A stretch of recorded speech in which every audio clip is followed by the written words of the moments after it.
Starts with the Vision, episode 107. Hey, visionaries! You are now tuned in to the Starts with a Vision podcast, where everything you do in life starts with a vision. If your vision is clear or foggy, you are in the right place. It's time to go take what's yours, because there's a vision only you can see, and a dream only you can dream. And now, your host, Mr. Starts with a Vision. When the winds change, adjust your sails. Hey, look, that's just a precursor to the amazing episode that we have right here today. This is Mr. Starts with a Vision, another episode of the podcast. Let me say thank you for tuning in. Thank you for your attention and your time, because I know you could be doing anything else in the world besides doing this. So I'm not going to waste your time. We're going to hop right into the show. But really quick, before we hop into the show, today's guest is an amazing individual, a dope individual. I'm so thankful for him being able to hop on the podcast and, share his experiences and the things that he's learned. And we have Nick Ruiz on the line, also known as Alpha Home Flipping, a real estate entrepreneur out in Milwaukee, Wisconsin. He's made millions, went bankrupt, and then made it right back. And what I like about Nick is he talks about the psychological warfare that we go through in this journey of success. He doesn't sit here and brag about his money or boast about his money, but he just talks about the fact that he wanted his freedom. And your freedom is up for grabs. You can buy your freedom, but you just have to pay it in cash. And Nick is just dope. He has so much knowledge and so much wisdom. So I really know you guys are going to get a lot of value from this. I know it's going to change your mind. It's going to change your thinking. So pay attention to what he has to say, because this ain't no game over here. We don't play no game. We only bring in the best of the best on the podcast. So enjoy this conversation, because it wasn't even an interview. It was just a conversation. So enjoy it. Hit him up if he added value in your life. Let me know your feedback on the interview or the convo. My bad. Enjoy it. Here we go.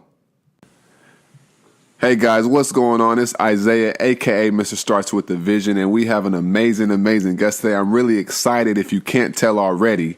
But today we have Nick Ruiz on the line. What's going on, Nick? Isaiah, how are you, man? I'm good, man. What's your alias? Alpha Home Flipping, right?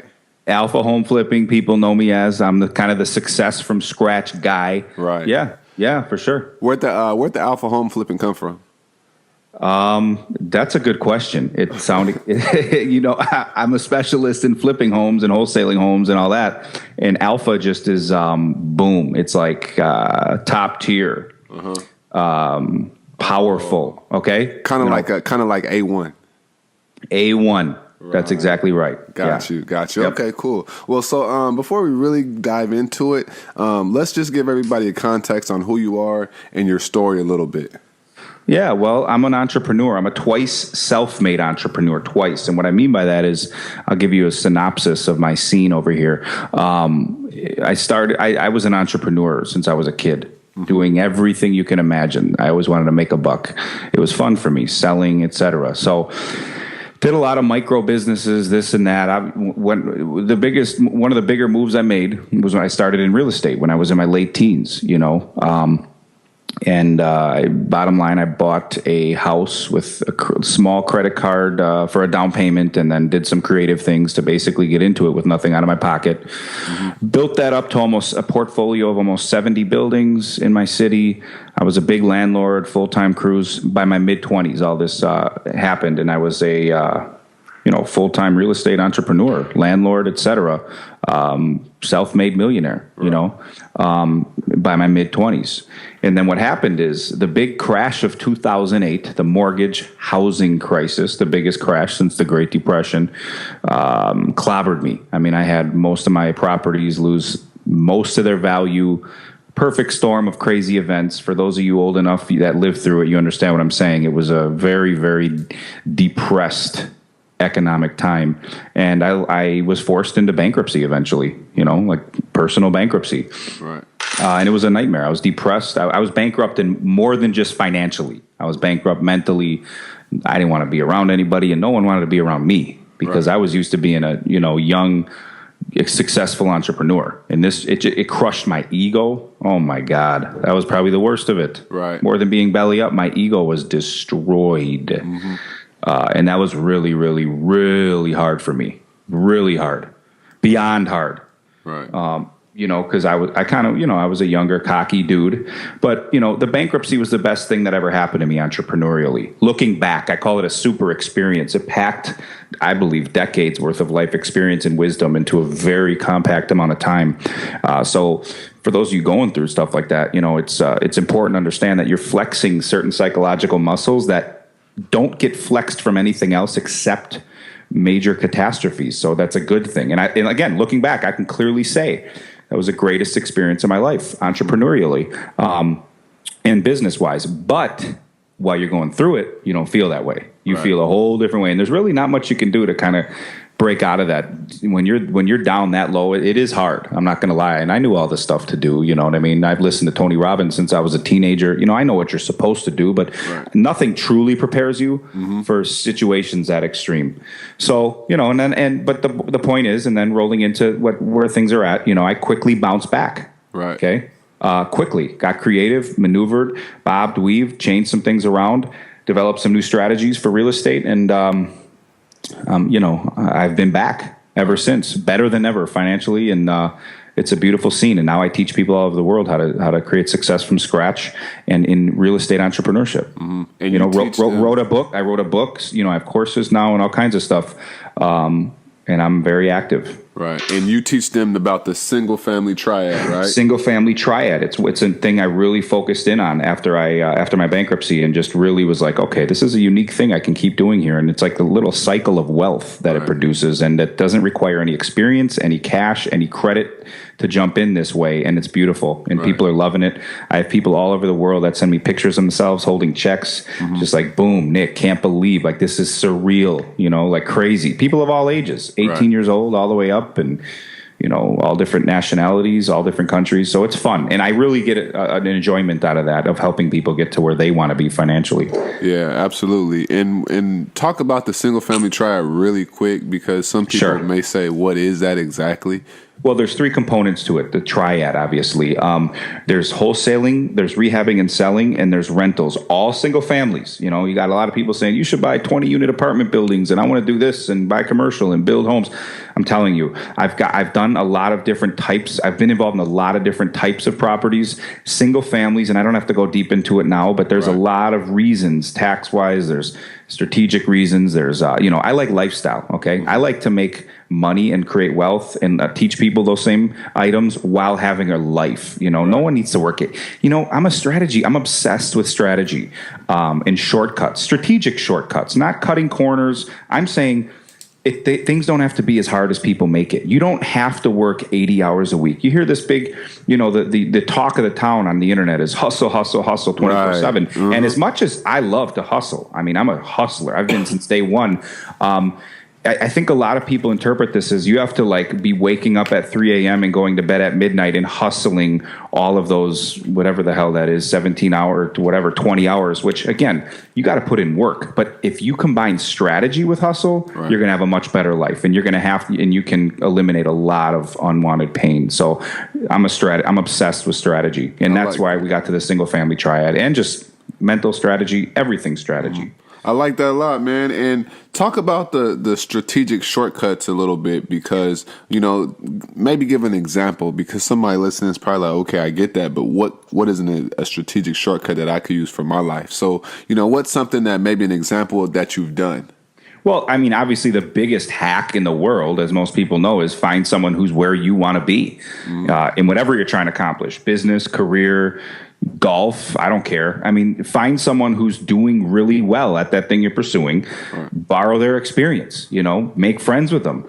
It's a mentor-mentee kind of scene. Maybe you pay a mentor. I don't care. Don't cry about paying a mentor, by the way. People's time is valuable. And if you truly want something, put in the money or put in the time or work for them for free or whatever it is. But the point is, when you can borrow someone who's 20 years ahead of you and shortcut 20 years of pain, and don't get me wrong, there's certain things you have to learn through your personal experience. And I actually write about that in my new book that's coming out soon. But there's certain things you cannot learn out of a book or from another human. I believe that all success is an evolutionary process, and nobody's path is identical to someone else's.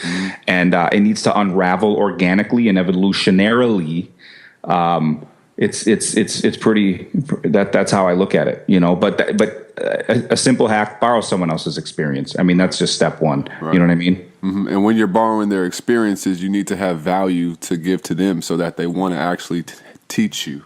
Yeah, whatever that value is, again, just make friends with people who are in places you want to be. I mean, that is truly probably one of the biggest success hacks / shortcuts in the world, right. But just look at everything from, and I teach people, to look at everything from a higher minded point of view, okay, a strategic perception, and then an opportunistic lens. Right. And these are all super fresh on my mind because I did just write about all these things. But the world, if you have the right lens over your eyes, all situations produce opportunity. Almost everything can produce opportunity. It's just that a lot of people are perceiving the world through the senses that they've had developed, through their childhood and their adult years. Their surroundings have produced a perception. Period. You have what you are seeing the world as right now has been produced. Right. Problem is most of it's been produced unconsciously without people knowing, and that's scary. I'm trying to shake you and wake you up, not you, but just people in general, and say, hey, here's what you're truly seeing. It's kind of like people don't know they need glasses till they put on a pair. This is what it's supposed to look like. Right. So I go off on all these different veins and tangents, Isaiah, but it is important. No, absolutely, it is, and just showing them that there is opportunity in their current situation right now. Mm-hmm. Right. And you can't say, hey, Nick, you don't know what it's like. I'm broke and blah, blah, blah. I just told you my story. I've been belly up, okay? Right. Supporting a family, etc. So that's the thing too. I know what it's like to be broke. Well, so when you went bankrupt, were you married at the time or have kids? Yeah, I had a family, man. It was a nightmare. And again, I was just a prick. Like, I was not a nice guy. I'm not going to lie. I would obviously change a few things I said and did back then, but it was hard for me. And I'm going to tell you something too. Always being broke is not as painful as having money and then going broke. Period. And I've had both scenes, so I understand the difference. It's more painful to have had it and lost it than it is to have just never had it and you don't know anything else. I truly knew the good life, living high, and then boom, collapse. Right. Very painful. So let's talk a little bit about the contrast and also having a lot of money so young, because a lot of, younger people nowadays, are starting to see a lot more money a lot younger. But, when you're seeing a lot of money young and then it kind of just evaporates in a matter of, maybe a couple months because of the crash, like, how does that go? How does that look? And then how do you mentally get yourself out of that? And I know you said you bounced back relatively quick. But I had a pity party. I had a pity party myself. You know what I mean? I cried the blues and, got all depressed. And, I'm not going to lie and say I was, Mr. Positive. You know what I mean? Where it's like everything was hunky dory and no matter what, I knew that, nah. Anyone who says that is crazy. Exactly. You're going to go through some stuff. When you go through something like that, it's impossible to be Mr. Positive 24 hours a day. But, what I did was eventually it came to a point where I was like, okay, I have a couple options here. Like I have to wake up. The situation woke me up. I have to adapt and evolve. Because that's truly what entrepreneurs do, and that's another reason why I do believe this was a blessing, because it did show me, and now I'm able to show other people that things are going to constantly change. There will be another crash. There will be, economic changes. There will be governmental changes and industry changes.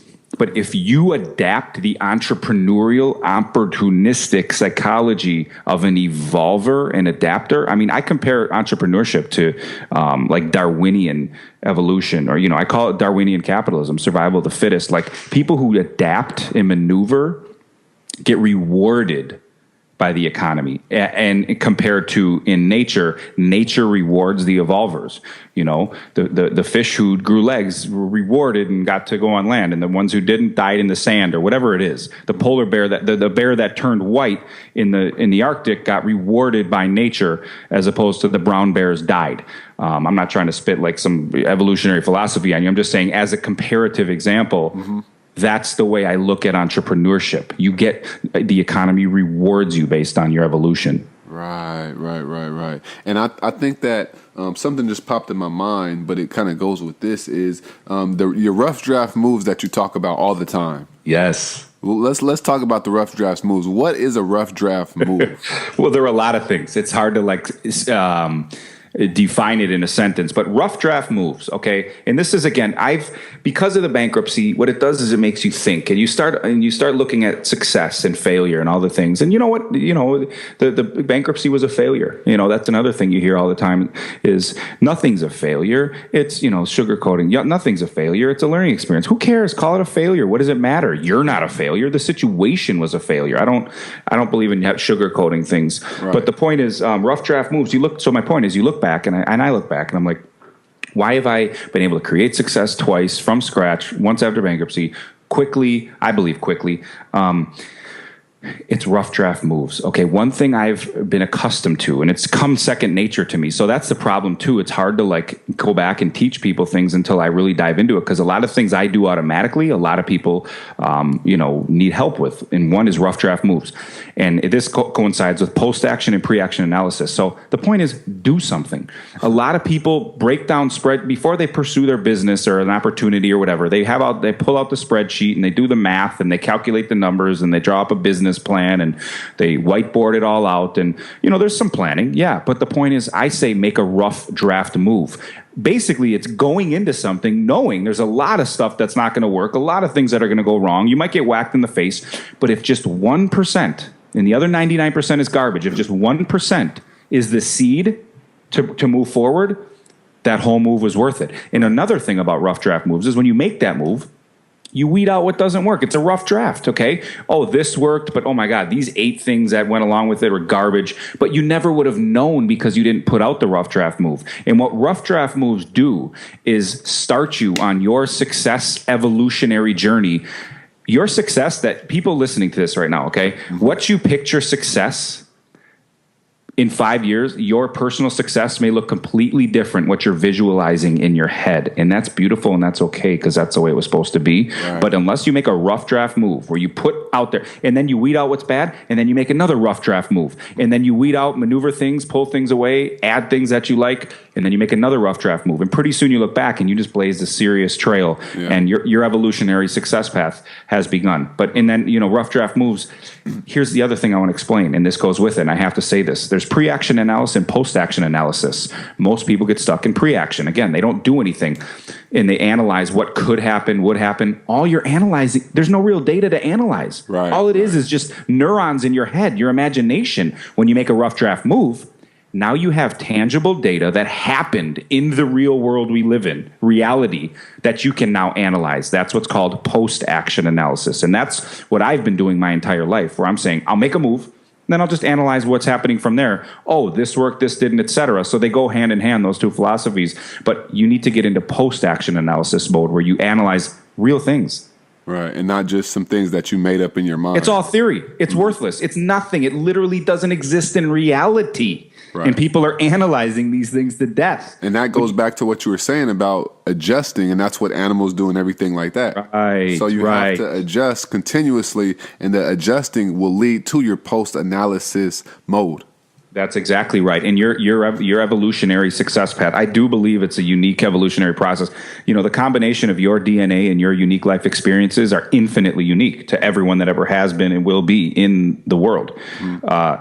It's just, I think so many people get caught up with the guy who has a Ferrari on Instagram, and you're like, I want to, they're like, I want that success. I want to do what he does. He, whatever, raises money and builds tech companies. Well, that's what I want to do, because he has 8 Ferraris in his garage. I mean, that's stupid, and people are falling for it, because that's these people are posting all this stuff on Instagram. And I'm not saying don't get inspired. I'm just saying, understand your success path. You want your true evolutionary and unique process to roll out. That's when I believe you're going to be the happiest and in line with who you are, that way. Yeah, because it's so easy to look outside of yourself and say, this person has this and I want that, but you don't want that. You just want your own success, but you're seeing somebody else's success and you're trying to speed up your own.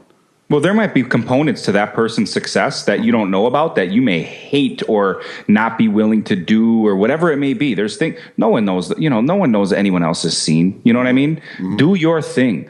Do your thing. Love what you're doing and keep making rough draft moves. And if you continue to make rough draft moves, you won't even believe the trail you have behind you, and then the new world that's in front of you. Right. That's why most people. I'm telling you. Someone once said the richest place in the world is the graveyard, because the most beautiful music, poetry, businesses are literally 6 feet underground. We'll never know what they were. Never. Because no one made that rough draft move to get that real world look and be like, oh, this is what it actually is, not what I thought it was in my mind. So now that I know what it actually is, I can analyze the real world data. It's just a really, really important concept. Right. And why do you think people, from your opinion, why do you think people are so scared to make that first move? Well, a couple things. Obviously, fear is an extremely powerful force, probably the most powerful force in human existence. Fear. I mean, literally, fear can control countries based on certain media rhetoric and all kinds of things. Fear is really powerful, and I think part of it, and I like to compare everything we do back to human evolution and just straight raw human nature. And the reality is, fear is hardwired in us for survival. Right, okay? right. The problem is we're approaching experiences now that have nothing to do with human survival, but they're triggering the same physiological hormones to be released in our body. And it kind of builds on itself. And then when you feel that experience, you want to get out of it quickly. So you run away, and then you're almost like your nervous system is hardwired to be scared of certain things when you shouldn't be, because your body's telling you, with all this cortisol and other adrenaline, get out, stop that. Don't make that move. It's scary. Combined with family and friends who who know nothing about success, and people are taking advice from people who know nothing about success. I mean, that opens the door to a whole nother conversation, which is where I talk about you are the product of your life's experiences and events and people around you. And it's unfortunate the way some people were raised, but as soon as you understand where you stand and that, holy cow, I'm looking at things the wrong way, you need to start, then it's your responsibility to start consciously crafting your environment. And then what happens is things build upon themselves. All of a sudden you make that rough draft move, and you start getting rewards for that rough draft move mentally and physically, and then it builds upon itself where you make another one and it starts going uphill. As fast as things go down, they can go up, believe me. Right. And when you started your journey in real estate, let's just say, what type of vision did you have for yourself and your life from the beginning? Well, I started in my late teens, and I wanted to be a trillionaire, and own skyscrapers around the world. I mean, I don't want that now, but if you want to know the truth, that's where my entrepreneurial, immature mind was. A lot of things have changed since then. And, I believe that entrepreneurship, I think we're talking to a lot of entrepreneurs, by the way, right? I would assume, or entrepreneurs, aspiring entrepreneurs. And there's a spectrum of entrepreneurship that involves, it's like a child to maturity. There's that spectrum, I believe, in entrepreneurship and success. And age has nothing to do with that, by the way. People who are 50 or 60 that give you advice, they might be mentally and entrepreneurial immature. So don't look at someone who's 60 and say, well, they're 60, so they must know what they're talking about, because the reality is most of them probably don't. Right. Now we're going, that's where my mind goes. I don't even know what you asked me. I just went in some direction, Isaiah. My bad. No, but that's good though. But that's good. But no, I said, what was your vision? Oh yeah. In the beginning, right. And you did answer it. And I evolutionary, and again, that's evolution. You see what I'm saying? So all of you listening right now that have these big, believe me, I'm an optimist. Dream as big as possible. Become a trillionaire. Okay, be the world's first trillionaire. I'm with you on that. But I'm simply saying, the direction, if I literally was at that end goal, I can't say for sure, but I definitely am glad my evolutionary path unraveled the way it did, with the bankruptcy mixed in there and everything else. And now I get to share my story, inspire people, and teach people all over the world. Right. That wasn't part of my original agenda. Again, I wanted to be a trillionaire owning skyscrapers like Donald Trump. Mm-hmm. So that's... I'm just saying, embrace the rough draft moves and let things unravel. Combined with lots of hustle, you're going to get to where you want to go. Absolutely. And why do you feel that things changed? Why did your goals change? Well, I would say the bankruptcy had a lot to do with it. I was borrowing money like crazy, buying a lot of buildings, trying to get to that path of being a monster, landlord and, gobbling up the city.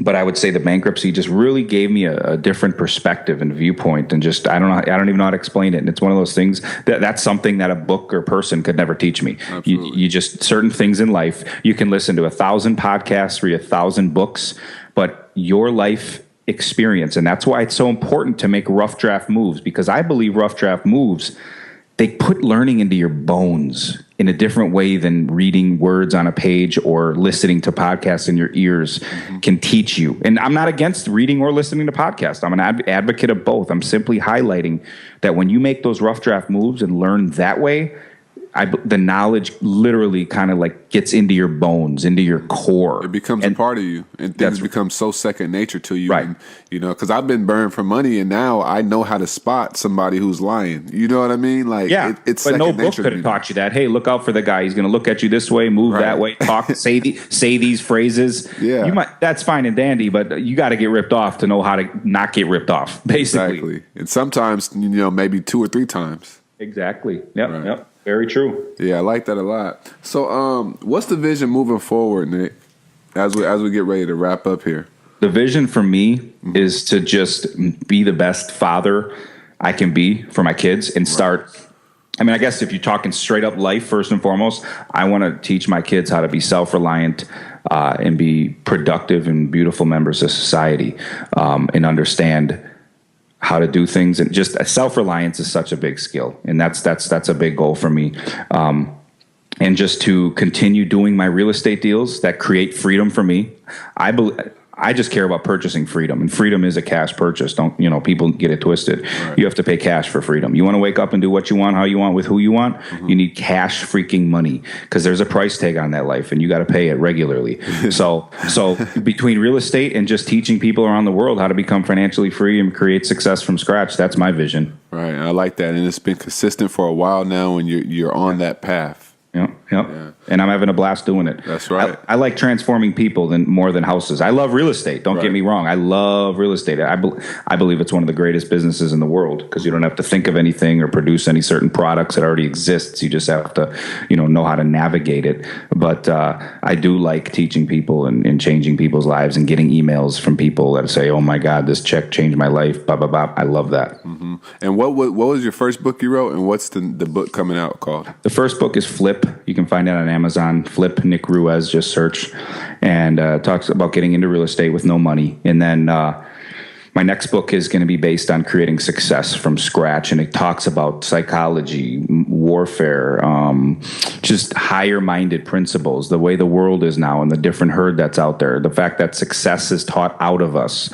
And talked about the lenses we're wearing. There is just all kinds of stuff. How events are neutral and your response to them is important. Economic evolution, crazy. I love it. Going macro in time and space, and looking at things from a certain vantage point that most people don't see. Right. When does it come out? When do you want to try to make it? Don't know yet. The manuscript's finished, and I'm working with a publisher, I think, on this one, and there's just a lot of back and forth right now. It's going to probably be a little bit yet, but I'll update you when it comes out. Okay, cool. Yeah, definitely, because I love to get that one, because I like the higher level thinking. Right. That's what this book is about. It's like it's changing people to a higher way of thinking, which is the core to anything. You can try to pursue a business, but if you're building it on a rusty ass mental foundation, forget about it. Your thing's going to collapse, Right. But I go deep into rough draft moves in there. I talk about all kinds of the fact that there are no rules to living in, entrepreneurship, and there's just all kinds of stuff. It's a very,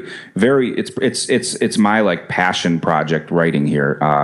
It's like my way of thinking on paper, basically. Cool. Well, definitely keep me updated on that. And for sure.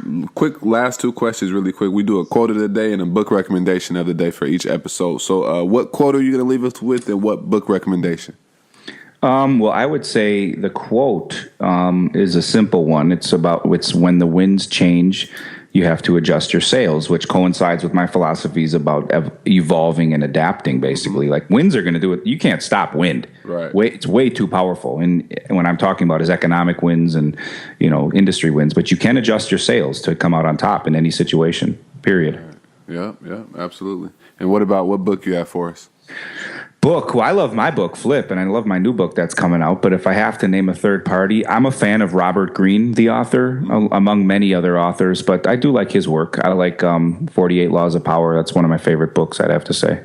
Right. And I think that supports a higher level of thinking because that book is very intricate. Absolutely. The way he writes and the way he breaks down a lot of mentalities is important. So I'm a fan of his work, Robert Greene. Okay, cool. Well, Nick, I'm not going to hold you up. I appreciate you for actually being ahead of schedule. Sure. So if you don't have anything else to leave the audience, what I'm going to say is that is going to be the episode, and we're going to talk to you guys on the next show. Isaiah, thanks for having me, man. I appreciate it. Thank you.